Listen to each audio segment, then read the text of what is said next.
அனைவருக்கும் வணக்கம். இது ரொம்ப முக்கியமான வீடியோ. கண்டிப்பாக உங்கள் வீட்டில் உள்ளவங்களும் பாதிச்சிருப்பாங்க, உங்கள் பக்கத்தில் உள்ளவங்களும் பாதிச்சிருப்பாங்க, அல்லது உங்களுக்கு தெரிஞ்ச யாராவது ஒருத்தர் கண்டிப்பாக பாதிச்சிருப்பாங்க. அப்படிப்பட்ட விஷயந்தான் இது. என்ன அப்படின்னு சொன்னால், ரெக்ரூட்டிங் ஃபார் ஓவர்சீஸ், வெளிநாட்டுக்கு ஆள் சேர்ப்பு. பரதேசி நாய்கள் இன்றைக்கி வந்து பார்த்திங்கன்னா வெளிநாட்டுக்கு ஆள் சேர்க்குறேன்னு சொல்லிட்டு பணத்தை சுருட்டிகிட்டு இருக்கிறானுங்க. அவனுங்கெல்லாம் வந்து நல்லாவே இருக்க மாட்டானுங்க. இது எதுக்கு இதை நான் சொல்கிறேன்னா, என்னை சார்ந்த பல பேர் இன்றைக்கி வந்து கஷ்டப்பட்டுட்டு இருக்கிறாங்க. ஃப்ளைட்டு, அதாவது ஏர்போர்ட் வரைக்கும் வர வச்சுட்டு எடுத்துகிட்டு போகிறதில்ல, ஏதோ பிரச்சனைன்னு சொல்லிவிட்டு. அதுக்கப்புறம் வந்து பார்த்திங்கன்னா இங்கே இருந்துட்டு 4 லட்சம் 5 லட்சம் பணம் கட்டிட்டு சிங்கப்பூர், மலேசியா, இன்னும் பல நாடுகளுக்கு கூட்டு போயிட்டு அங்கே பல அடிமை வேலை வந்து செய்ய வைக்கிறது ரொம்ப கஷ்டமான வேலை.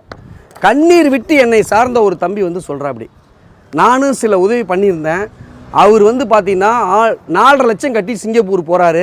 அவர் வந்து சரியான வேலை கொடுக்கல. அவர் ரொம்ப சக்கையாக புழிஞ்சி கண்ணீர் விட்டுட்டு வந்துட்டுருக்காங்க. அதனால் நான் என்னங்கன்னா, இந்த வேலைக்கு எடுக்கிற நாய்களே, நீங்கள்லாம் வந்து தயவு செஞ்சு சரியாக, அவங்களே கஷ்டப்பட்டு இங்கே போகிறாங்கடா, இங்கே வேலை கிடைக்காத கஷ்டப்பட்டு தான் அங்கே போகிறாங்க. அவங்கள ஏன்டா நீங்கள் கஷ்டப்படுத்துறீங்க? நீங்களாம் நல்லாவே இருக்க மாட்டீங்கடா.